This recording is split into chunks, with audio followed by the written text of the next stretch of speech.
வணக்கம் தமிழ் சொந்தங்களே, welcome back. நம்மள பல பேர் இங்கிலீஷ் பேசும்போதும் சரி, எழுதும் போதும் சரி, சின்ன சின்னதாக மிஸ்டேக்ஸை வந்து அடிக்கடி தொடர்ந்து அதே மிஸ்டேக்ஸை நம்ம ரிப்பீட் பண்ணிகிட்டே இருப்போம். ஸோ அதெல்லாம் என்னதுன்னு பார்ப்போம், அதெல்லாம் எப்படி கரெக்ட் பண்ணலான்னு பார்ப்போம் வாங்க. வெல்கம் டு எப்படி.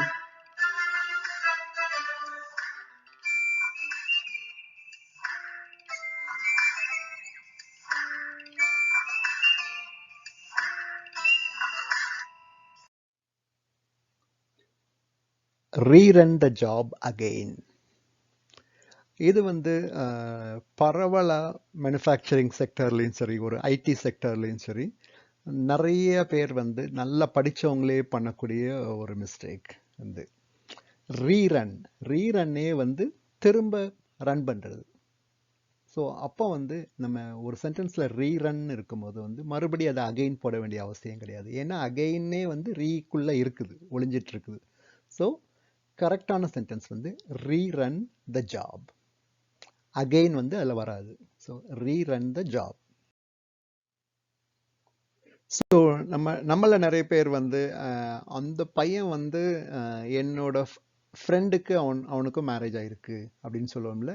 ஸோ அதை இங்கிலீஷில் வந்து நம்ம டைரெக்டாக அப்படி டிரான்ஸ்லேட் பண்ணுவோம். எப்படின்னா வந்து he is married with my friend அப்படிம்போம். ஸோ பேசிக்கலி இந்த வித்துங்கிற வார்த்தை வந்து இந்த இடத்துல வந்து தவறாக யூஸ் பண்ணுறோம். ஸோ அது வந்து to. So he is married to my friend. இந்த கரெக்ஷன் வந்து நான் உங்களுக்கு ஏற்கனவே வேற ஒரு வீடியோவில் சொல்லியிருக்கிறேன். இருந்தாலும் உங்களுக்கு நான் அதை வந்து ரிப்பீட் பண்ண கடமைப்பட்டிருக்கேன். ஸோ ஏன்னா வந்து இது வந்து பரவலாக எல்லாரும் பண்ணக்கூடிய மிஸ்டேக். இப்போ நம்ம ஃப்ரெண்ட்ஸோட நம்ம வந்து படத்துக்கு வெளியே போகிறோம். அப்போ அது போனோம் அப்படின்னா வந்து அதை எப்படி சொல்கிறோன்னா வந்து நார்மலாக me and my friends vent to the movie அப்படின்னு சொல்லுவோம். ஸோ அது வந்து தப்பு. அது எப்போதுமே வந்து எப்படி சொல்லணும்னா வந்து my friends and I went to the movie. My friends and I went to the movie. So my friends and I. இப்போ ஐயை வந்து எப்போவுமே ரெண்டாவது தான் போடணும். உங்களுக்கு அந்த ஒரு சென்டென்ஸில் வந்து உங்களுக்கு நம்ம தப்பாக எழுதியிருக்கோமா ரைட்டாக எழுதியிருக்கோமாங்கிறதுக்கு ஒரு ஈஸியான ப்ரோ டிப் உங்களுக்கு தரேன். இது வந்து வேற எங்கேயும் கேள்விப்பட்டிருக்க மாட்டீங்கன்னு நினைக்கிறேன். உங்களுக்கு இது கரெக்டாக தப்பான்னு பார்க்குறதுக்கு வந்து இப்போ நீங்கள் வந்து மீ போடணுமா ஐ போடணுமான்னு பார்க்குறதுக்கு வந்து இந்த சென்டென்ஸில் இருந்து நீங்கள் அண்ட் மை ஃப்ரெண்ட்ஸை தூக்கிடுங்க. அப்போ எப்படி இருக்கும்? Me went to the movie. நம்ம என்னைக்காவது அப்படி சொல்லுவோமா? மீ வென்ட் டு த மூவின்னு சொல்லுவோமா? சொல்ல மாட்டோம்ல. ஐ வென்ட் டு த மூவின்னு சொல்லுவோம். ஸோ அதுதான் கரெக்ட். அப்போ நீங்கள் மிஸ்டேக்கை கண்டுபிடிச்சிட்டீங்க அதில். So I went to the movie. So இதே இது வந்து மை ஃப்ரெண்ட்ஸ் கூட நம்ம போகும்போது வந்து my friends and I went to the movie. So அதுதான் உங்களுக்கு டிப்பு. ஏதாவது ஒரு டவுட்னா வந்து ஏதாவது ஆண்டுக்குள்ள உள்ளதை கழட்டி விட்டுட்டு பாருங்க. So me went to the மூவின்னு வராது. ஏன்னா வந்து அண்ட் மை ஃப்ரெண்ட்ஸை தூக்கின பிறகு மீ வென்ட் டு த மூவின்னு வராது. ஸோ அப்போ வந்து அதில் வந்து I went to the movie தான் வரும். ஸோ அதனால தான் வந்து my friends and I went to the movie. So நம்ம ஏற்கனவே ப்ரிப்போசிஷன்ஸ் பார்த்தோம். இன், ஆன், அட்லாம் வந்து எங்கே யூஸ் பண்ணணும்னு சொல்லிட்டு. ஸோ அதோட ஒரு லாஜிக்கல் எக்ஸ்டென்ஷன் தான் இது. We arrived at the railway station. We arrived at the railway station. நீங்கள் உங்களுக்கு வந்து இதோட டீட்டெயில்டாக நான் உங்களுக்கு எக்ஸ்ப்ளனேஷன் வந்து டீட்டெயில்டு எக்ஸ்ப்ளனேஷன் வந்து இதுக்கு முந்தைய வீடியோ அந்த வீடியோவில் கொடுத்துருப்பேன்.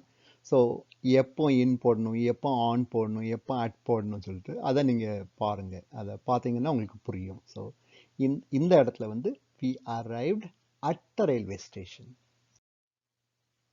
இதுவும் நம்ம பரவலாக பண்ணக்கூடிய ஒரு மிஸ்டேக் தான். ஸோ இந்த இதில் பார்த்தீங்கன்னா one of the job has failed. இதை நீங்கள் வந்து ஒரு சும்மா ஒரு மேலோட்டமாக நீங்கள் பார்த்தீங்கன்னா வந்து அதில் மிஸ்டேக்கே இல்லாத மாதிரி தான் தெரியும். ஏன்னா வந்து எல்லாமே சிங்குலராக இருக்குது. ஒரு ஜாப் தானே ஃபெயில் ஆயிருக்கு. ஸோ அப்போ வந்து கரெக்டு தானே, அப்படி தானே. ஜாபுக்கு பக்கத்தில் ஜாப்னு இருந்ததுன்னா ஹேஸ் தானே போடுவோம் அப்படின்னு சொல்லுது. ஸோ இதில் என்ன ப்ராப்ளம்னா வந்து நிறைய ஜாப்ஸ் இருக்குது, அதில் ஒரு ஜாப் ஃபெயில் ஆயிருக்கு. ஸோ அதுதான் அதில் மீன் பண்ணுது. ஸோ அப்போ வந்து ஒன் ஆஃப் த ஜாப்ஸ் அது வந்து ப்ளூரல். அது வந்து ஜாப்ஸுங்கிறது ப்ளூரல் வந்து. ஸோ இந்த ஒன் ஆஃப் த ஜாப்ஸ் வந்து சிங்குலர், பட் வந்து ஜாப்ஸ் வந்து அதில் வந்து எஸ் வரணும். நிறைய ஜாப் இருக்குது, அதில் ஒன்று தான் ஃபெயில் ஆயிருக்கு. ஸோ இதை நீங்கள் சொல்லும் போது வந்து one of the jobs has failed. இதுவும் நம்மள பல பேர் பண்ணக்கூடிய மிஸ்டேக். எஸ்பெஷலி நம்ம வந்து இஃப் போடும்போது வந்து வில்ல வந்து சாதாரணமாக யூஸ் பண்ணுவோம். ஸோ நம்ம புரிஞ்சிக்க வேண்டிய ஒன்று என்னென்னா வந்து இஃப்பும் வில்லும் சண்டைக்காரங்க. ஸோ அதை மனசில் வச்சுக்கோங்க. இஃப்பும் வில்லும் சண்டைக்காரங்க. ஸோ எப்போதுமே அவங்க ரெண்டு பேரும் சேர மாட்டாங்க. ஸோ இஃப் வந்துட்டுனா நீங்கள் வில் போட வேண்டிய அவசியம் கிடையாது. அது ஃப்யூச்சராக இருந்தால் கூட, நாளைக்கு நீங்கள் சாப்பிட வந்தீங்கன்னா நாளைக்கு நீங்கள் வீட்டுக்கு வந்தீங்கன்னா நம்ம சாப்பிடலாம் அப்படின்னு சொல்லுவோம்ல. ஸோ அதை எப்படி இங்கிலீஷில் சொல்லுவோம்னா, if you come to our house tomorrow we can have dinner together.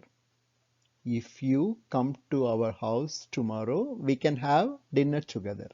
So அதில் வந்து வில் தேவை கிடையாது. நாளைக்குன்னு நம்ம இருந்தாலும் ஏற்கனவே இஃப் இருக்கிறனால வந்து அதில் வந்து வில்லை தூக்கிடலாம்.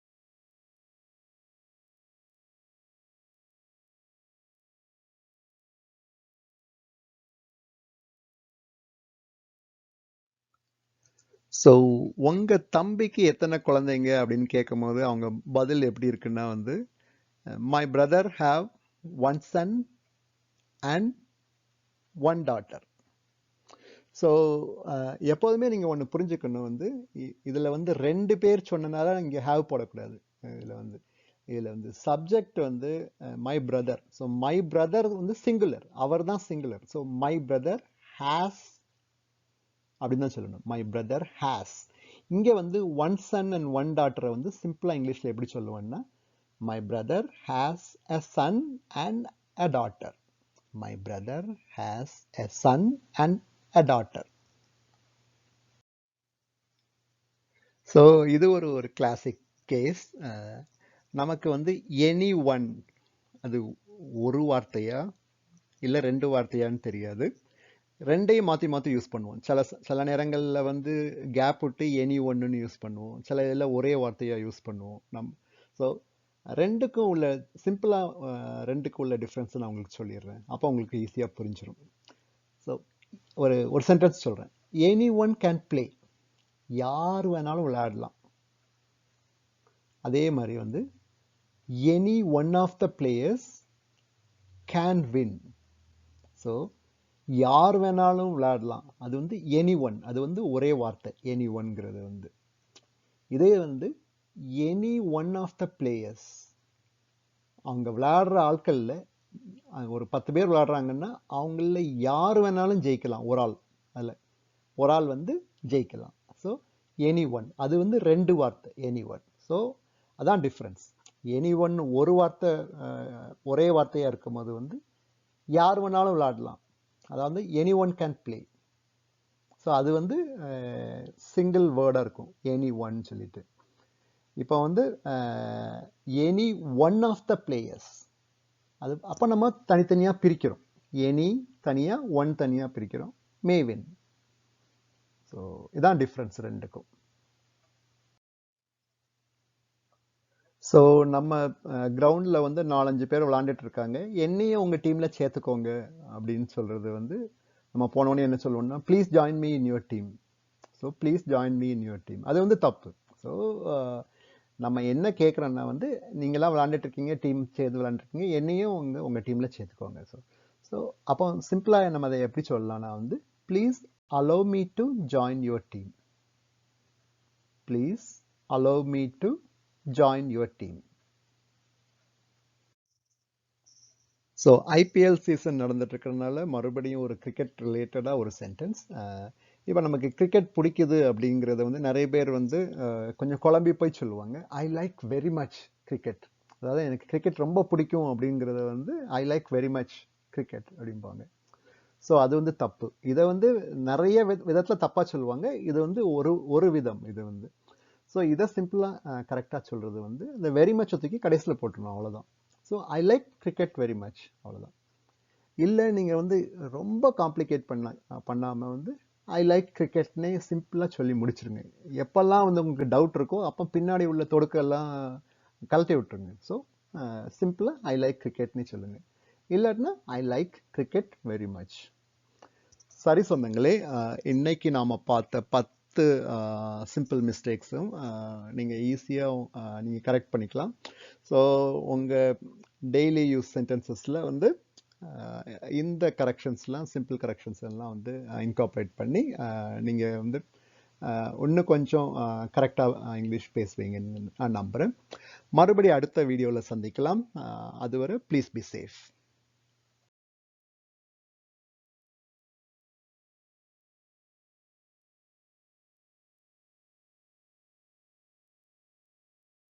நன்றி சொந்தங்களே, இந்த வீடியோ உங்களுக்கு யூஸ்ஃபுல்லாக இருந்திருக்கும்னு நினைக்கிறேன். மீண்டும் ஒரு உபயோகமான வீடியோவோடு உங்களை சந்திக்கிறேன்.